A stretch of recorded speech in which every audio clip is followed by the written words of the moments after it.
Hello mga ka-thanks bye.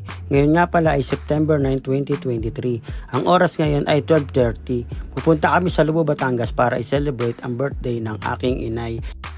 At shoutout nga pala sa ating 78 subscriber. Maraming salamat sa inyo. Naligaw nga rin pala kami nung time na yan dahil naka-Waze kami. Hindi namin alam kung saan kami nila ni Waze nung time na yan.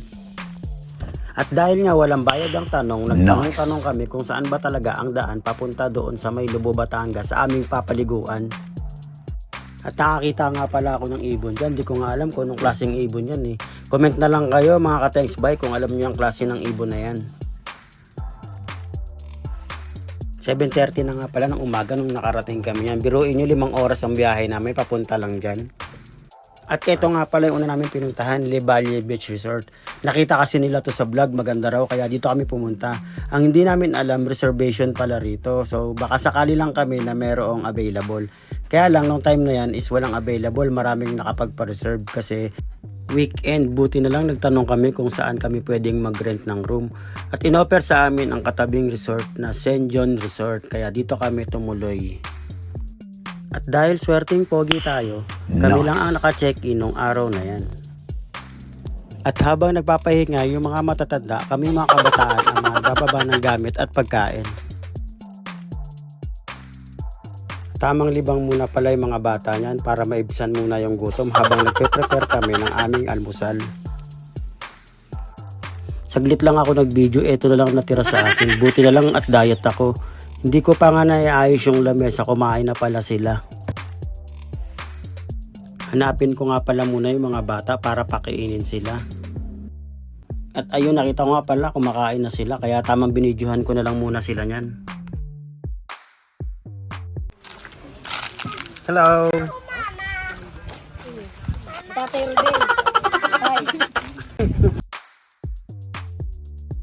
At andito nga pala yung ate ko at kapatid ko. Sabi ng ate ko, "Uy, halika, may pogi, tingnan natin."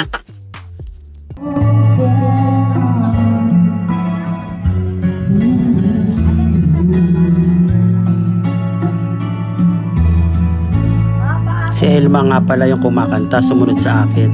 Kala niya concert yung venue, kaya tingnan niyo naman, feel na feel.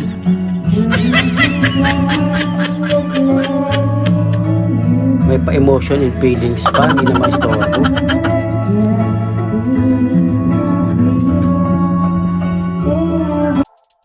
Dahil nga hindi ako makasigit sa video ko, nag-timelapse na lang muna ako rito.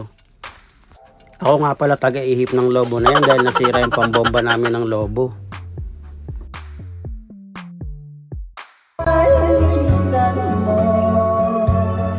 At yung boses na yan sa nanay ko yan, siya yung may birthday ngayon. Tingnan nyo naman habang kumakanta, nag-ML pa, naghahabol para makamiti. At dahil kabisado nyo na nga yung kanta na yan, wala na siyang tingin-tingin sa screen. At naibahagi niya nga pala sa akin na yan ang kinakanta niya sa akin, nung baby pa ako hanggang ako isa makatulog. At kumanta din pala dyan yung panganay namin na si Ate Adelma. Ayaw niya magpatalo kahit talo naman talaga yung boses niya. At eto na nga, i-resort tour ko muna kayo. At habang tayo ay nagre-resort tour, bibigyan ko muna kayo ng trivia.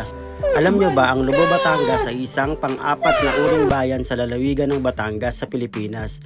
Ayon sa senso ng 2020, ito ay may populasyon na 40,736 sa may 9,944 na kabahayan.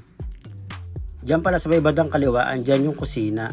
At yun naman yung CR yung katabi. At ito naman yung kalan. May bayad nga pala yung pagrenta dyan sa kalan. Ang next naman natin pupuntahan ay yung CR dito sa labas. Pareho lang yung sa kaliwa at kanan. Ganito ang itsura niya sa loob. Wala nga palang bubong yan.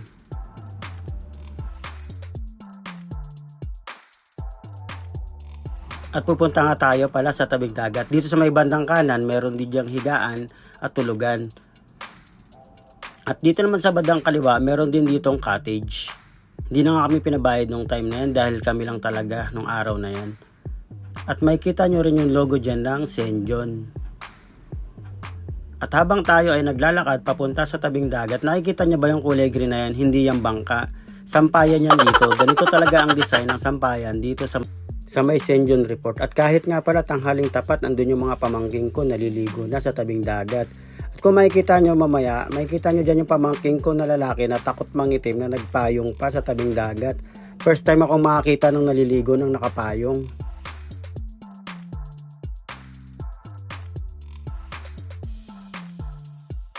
At dahil tayo ay napagod sa resort tour, tamang duyan muna tayo rito. Maganda rin nga pala yung view rito habang nagduduyan. At magro-room tour muna tayo. Kung makikita nyo rito, pagpasok nyo, may higaan ka agad. Ordinary pair nga lang yon. Pero dito sa bandang kaliwa, sa kwarto na ito, andito naman yung kwarto na may aircon. Isang double deck, tsaka isang kama. At dito naman yung papuntang kusina at may rep nga rin pala dyan. At merong CR nasa bandang kaliwa. Yan, ganyan ang itsura ng CR dito sa loob. At ganito naman ang itsura ng lutuan dito sa loob ng bahay. At dahil nga wala kaming nabiling cake, ganito na lang ang ginawa namin. Pinagtagpi-tagpi namin yung mga kanin hanggang sa makabuo kami ng word. Ang nakalagay nga pala dyan, Happy 6th birthday inay. Mali nga yung nailagay nila dyan 6th At after ko nga mabidyohan yung aming ginawang boodle fight, ayan na, nagumpisa na kaming kumain. Sinira na namin yung bawat mga letra. At dahil tayo ang taga-video, asahan nyo na hindi tayo makakain. Buti na lang diet ako. Buti pa sila nakakain na ako. Tamang video pa rin ako rito. After nito pa lang ako makakain. So after nga namin kumain, nagrenta kami rito ng bonfire. Ang bonfire nga pala nila dito ay 300 hanggang maubos nyo. At hindi ko nga rin pala sure kung pwede rin dyan igatong yung bangka at pagkaubos.